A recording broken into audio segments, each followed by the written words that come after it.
तर एक breaking news समोर येतेय।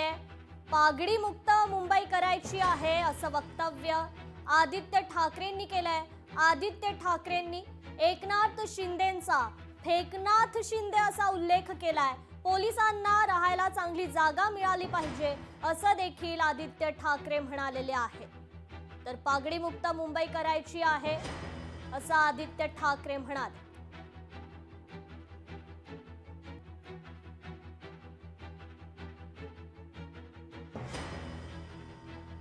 त्यांनी जे होर्डिंग लावलेत पागडी मुक्त मुंबई, त्याचा अर्थ हाच होतो की पागडीमध्ये सगळे राहणारे जे मुंबईकर आहेत, जे लाखो मुंबईकर आहेत, त्यांना मुंबईतून बाहेर घालवण्याचा प्रयत्न हा कदाचित एकनाथ मिंदेंचा असू शकतो।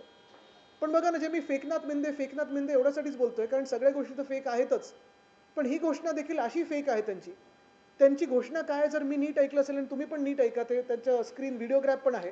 त्यांनी सांगितलं आहे की पुनर्विकासासाठी पागडीच्या आम्ही म्हणजे ते भाजप आणि मिंदे हे नवीन धोरण आणत आहेत आणि त्या धोरणाप्रमाणे जे तिथे राहतात, जे टेनंट्स आहेत, जेवढी जागा त्यांची आत्ता आहे तेवढीच जागा निश्चित केली जाईल। मी नेहमी सांगतो की हे सरकार भाजपचं जे आहे ते बिल्डर जनता पार्टी आहे, ते भारतीय जनता पार्टी नाहीच आहे।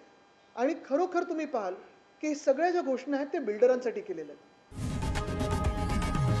लोकशाही मराठी ऐका, पहा, जागरूक रहा।